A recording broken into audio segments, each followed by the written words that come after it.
Bismillahirrahmanirrahim. Assalamualaikum warahmatullahi wabarakatuh. Alhamdulillah kita bisa belajar lagi pada pelajaran hari ini. Ibu bisa ngasihin video penjelasan tentang materi yang akan kita pelajari di 2 minggu yang akan datang.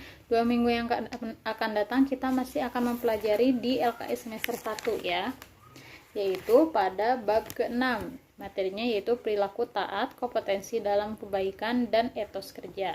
Hari ini Ibu akan menjelaskan tentang tafsir dan penjelasan dari Quran surat Al-Maidah ayat 48, An-Nisa ayat 59, dan At-Taubah ayat 105.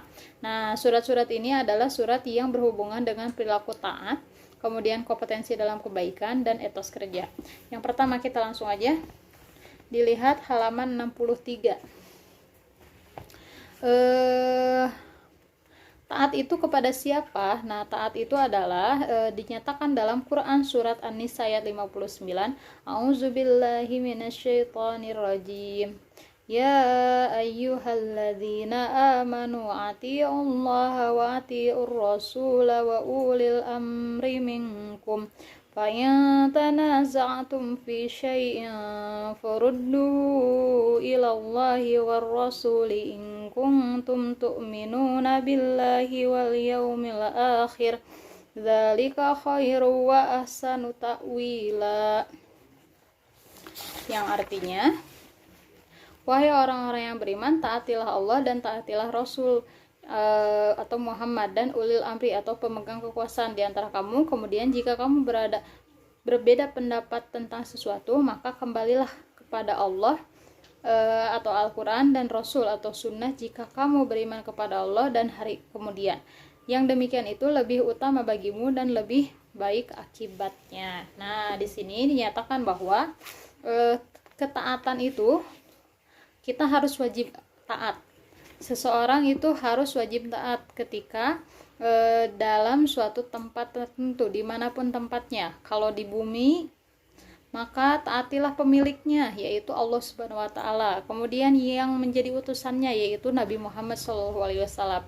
Kemudian ketika tidak ada Nabi Muhammad, maka digantikan yaitu dengan ulil amri atau pemimpin, yaitu pada zaman sekarang ulil amri adalah pemerintah. Maka kita sebagai masyarakat yang dipimpin oleh pemerintah maka wajib untuk mentaati apa yang menjadi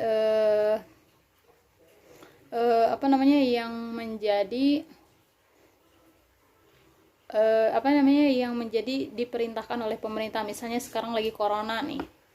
Maka kita ketika pemerintah memerintahkan kepada kita untuk divaksin, maka kita sebagai umat masyarakatnya harus mentaati ketika vaksin itu memang baik untuk tubuh kita, bisa menghindarkan dari berbagai penyakit dan malapetaka. Tetapi kalau hal tersebut menjadikan kita bermaksiat kepada Allah, menjadikan kita jauh kepada Allah, maka hal itu tidak boleh dilakukan gitu ya.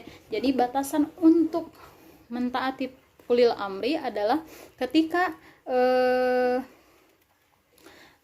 ulil amri itu memerintahkan kepada kejelekan dan membuat kita menjauh kepada Allah, maka kita sebagai masyarakatnya tidak usah mengikutinya, sebagaimana dalam hadisnya nih, halaman 65.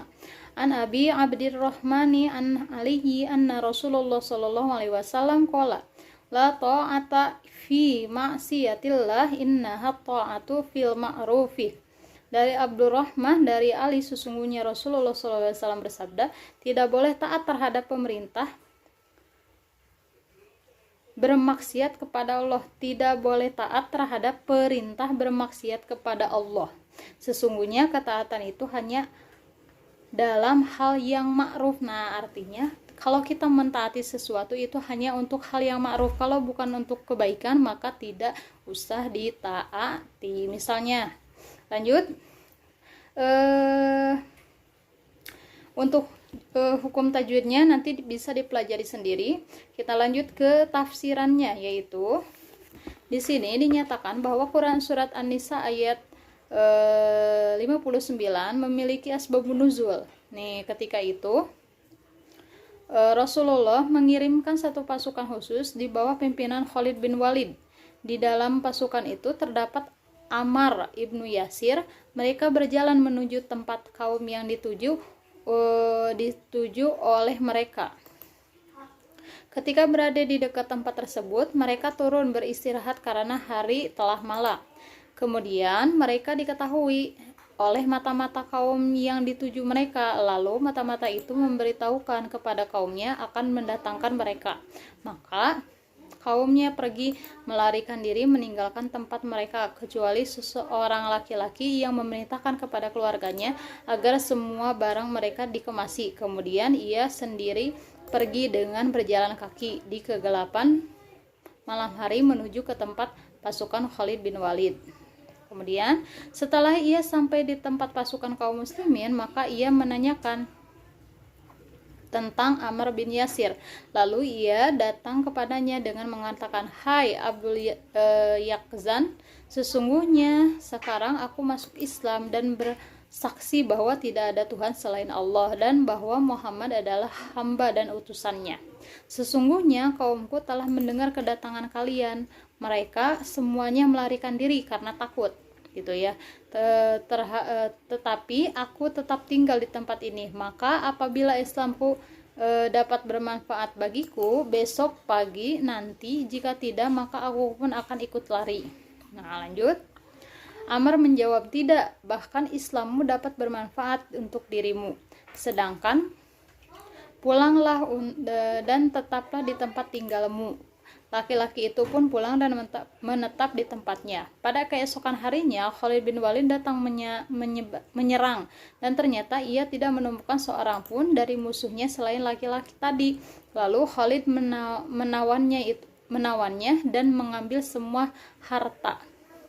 Ketika sampai berita itu kepada Ammar, maka Ammar datang kepada Khalid dan menyatakan kepadanya, "Lepaskan laki-laki ini, karena sesungguhnya dia telah masuk Islam, dan sesungguhnya dia telah berada di bawah perlindunganku." Khalid berkata, "Atas dasar apa kamu memberikan perlindungan?" Nah, ketika Khalid dan Ammar bertengkar, akhirnya pertengkarannya itu sampai kepada Rasulullah. Rasulullah mendengar bahwa Khalid dan Ammar sedang bertengkar. Kemudian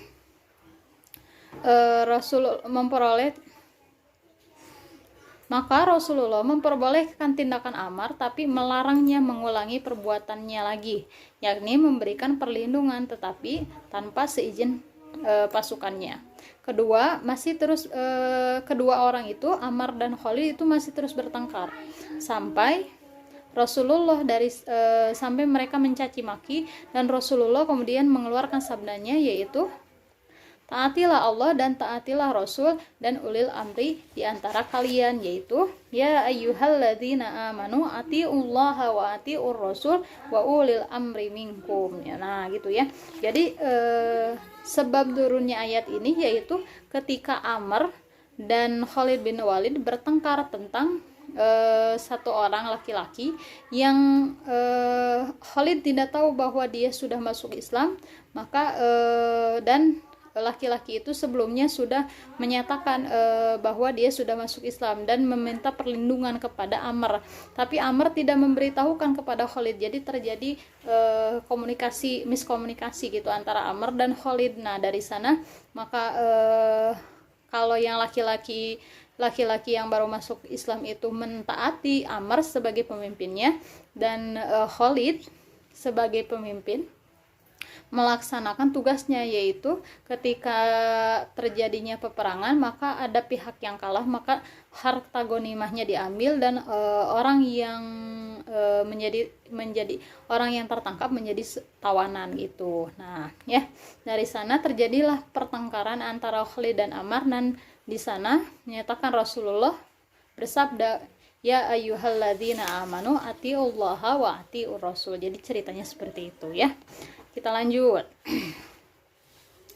Kemudian jika kamu berbeda pendapat tentang sesuatu, maka kembalikanlah kepada Allah dan Rasulnya. Nih, dari ayat selanjutnya, fa in tanaza'tum fi syai'in farudduhu ilallahi war rasul. Nah, apabila kamu berbeda pendapat, maka kembalikanlah kepada Allah dan Rasulnya. Jadi ketika kita misalnya di sini berbeda pendapat antara Khalid dengan Amr, di sini menyatakan bahwa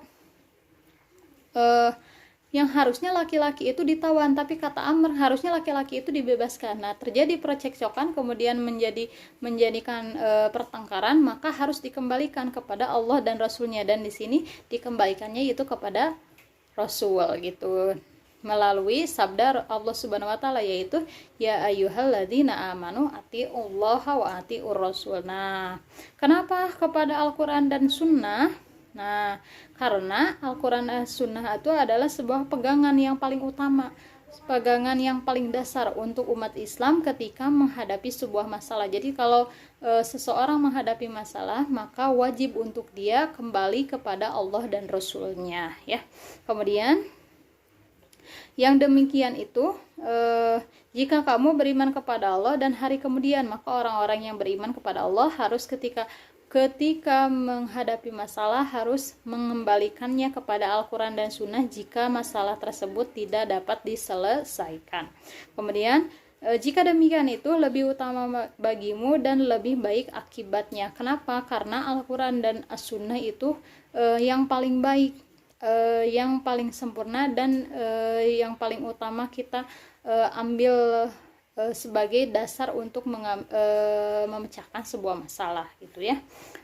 Tadi hubungan dengan hadisnya yaitu hadis riwayat Muslim ya, dari an Abdirrahman an Ali, dari Abdurrahman dari Ali sesungguhnya Rasulullah. Jadi hadisnya itu tentang bahwa kita mentaati perintah Rasul itu, perintah ulil amri itu hanya dalam ketaatan kepada Allah yang ma'ruf saja. Kalau itu melakukan keburukan dan mungkar itu, maka kita tidak usah mematuhinya. Yang kedua yaitu Quran surat Al-Maidah ayat 48. A'udzu billahi minasyaitonir rajim. Bismillahirrahmanirrahim. Wa anzalna ilaikal kitaba bil haqqi musaddiqan lima baina yadayhi min al-kitabi wa muhaiminan alaihi fahkum bainahum bima anzalallahu wa la tattabi' ahwa'ahum amma ja'aka minal haqq likulli ja'alna minkum sir'atan wa minhaja walau sya'allahu laja'alakum ummatan wahidatan walakin liyabluwakum fima antum fastabiqul khairat ilallahi faraji'ukum jami'an fayunabbi'ukum bima kuntum fihi takhtalifun.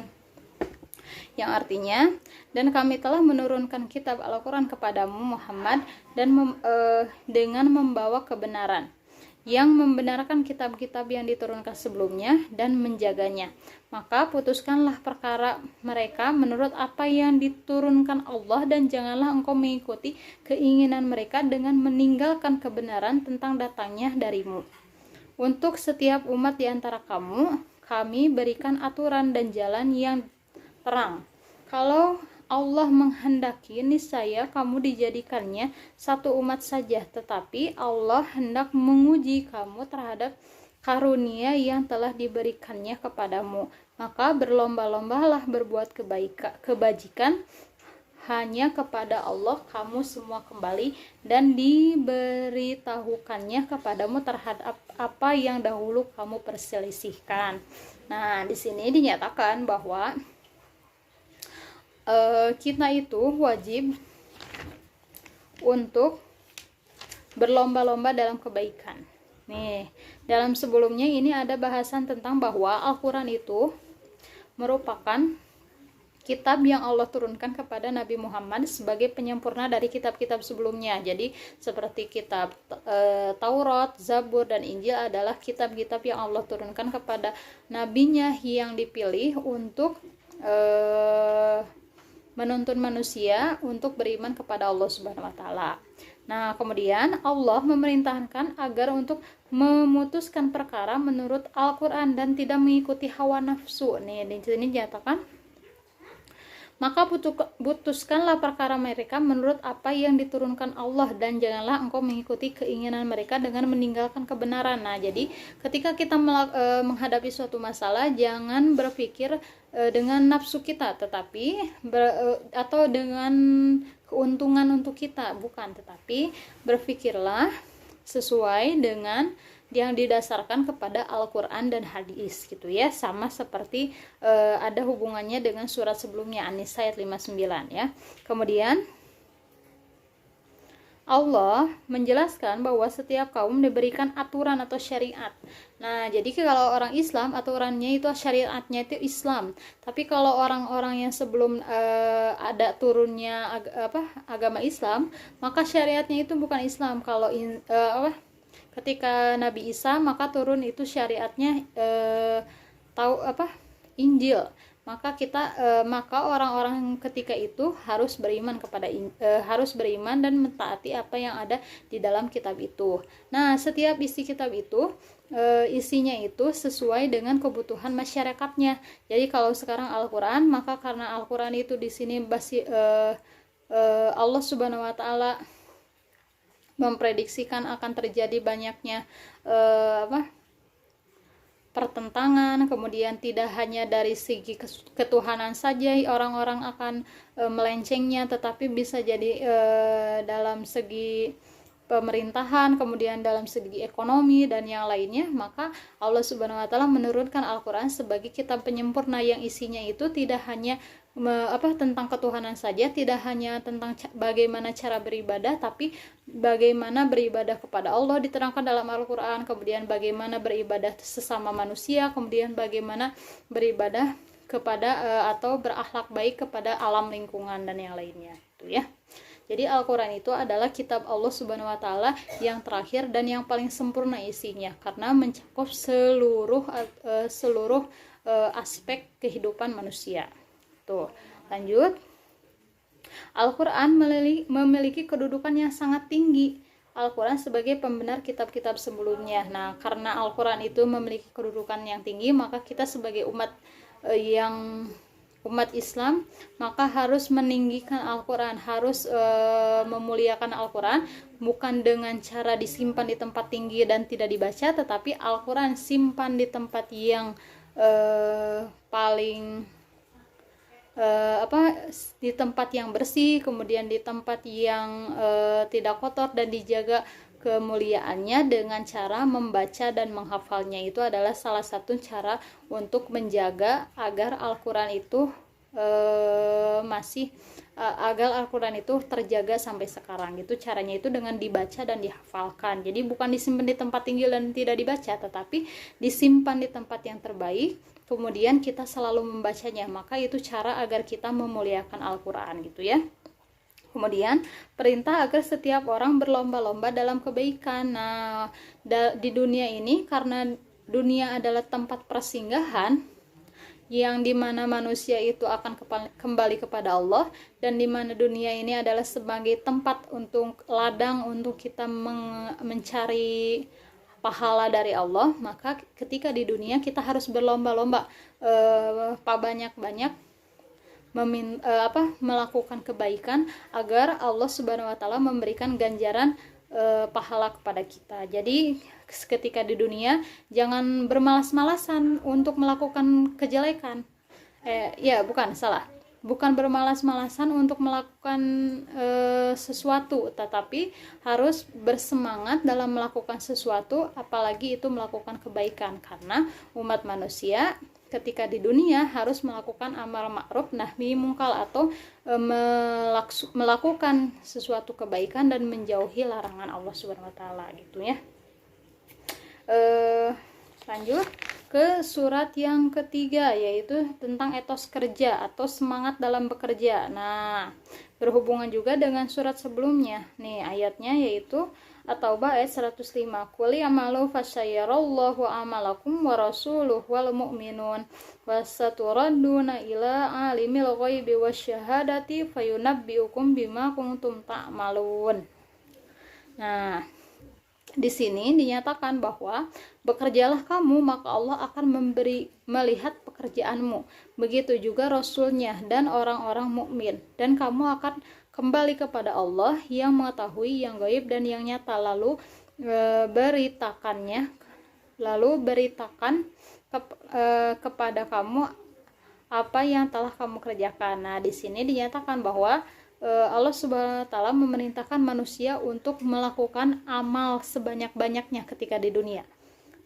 Amalnya amal baik yang pastinya, bukan amal buruk. Kalau amal buruk, kenapa? Karena segala sesuatu amal baik itu akan dikembalikan oleh Allah kepada manusia sendiri. Jadi segala sesuatu yang dilakukan manusia itu untuk manusia sendiri, bukan untuk Allah, karena Allah tidak butuh. Sholat untuk siapa? Untuk kita sendiri. Kenapa? Karena kita membutuhkan pertolongan dari Allah Subhanahu wa taala. Allah butuh sholat enggak? Tidak butuh, tapi kita yang butuh. Maka karena kita yang butuh, jangan sampai tinggalkan sholat. Lanjut. Kemudian Allah akan melihat dan menilai amal-amal perbuatan manusia. Jadi yang dilihat itu amalnya, bukan bukan hasil bukan luarnya saja, tetapi dalamnya.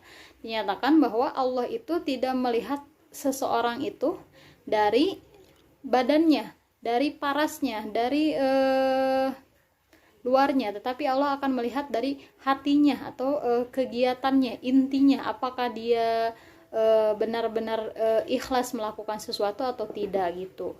Lanjut. Pada akhirnya seluruh manusia akan dikembalikan kepada Allah dengan membawa amal perbuatannya masing-masing. Nah, di sini nyatakan, ditegaskan bahwa dunia itu bukan selamanya di dunia itu, tetapi pasti ada akhirnya di dunia itu. Maka semuanya akan dikembalikan lagi kepada manusia. Apa yang dilakukan manusia di dunia, maka akan dikembalikan lagi kepada manusia juga di akhirat nanti.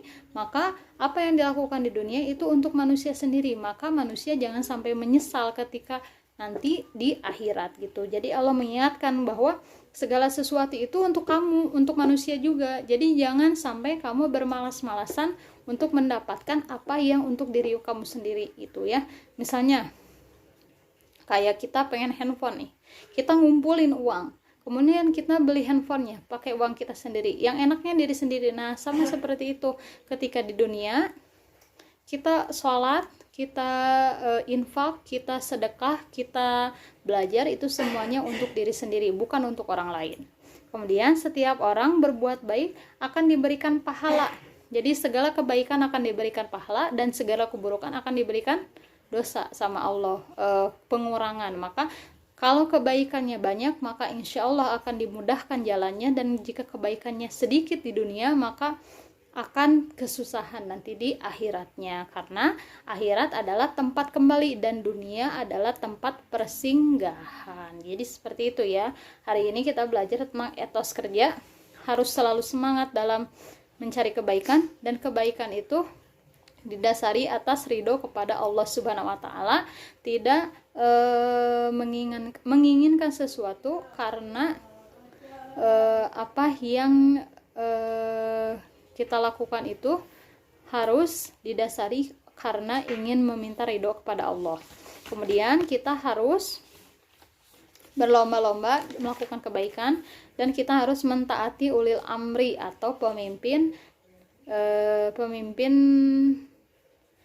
yang menguasai daerah tersebut. Jadi harus pemilik kekuasaan atau pemegang kekuasaan harus mematuhi. Kalau tidak mematuhi, maka kita sesungguhnya kita sudah tidak tidak mengakui bahwa Allah Subhanahu wa taala memerintahkan, kita sudah tidak mematuhi perintah Allah Subhanahu wa taala secara tidak langsung. Maka kita harus mematuhi dan melaksanakan apa yang diperintahkan oleh ulil amri. Nah, untuk tugasnya yaitu teman-teman silakan hafalin Quran surat An-Nisa ayat 59 dengan artinya. dan hadisnya yaitu hadis riwayat Muslim yang halaman 65. Silahkan hafalkan dan dikumpulkan hafalannya dalam bentuk video jam 3 sore tanggal 14 Januari 2020. Terima kasih. Wassalamualaikum warahmatullahi wabarakatuh.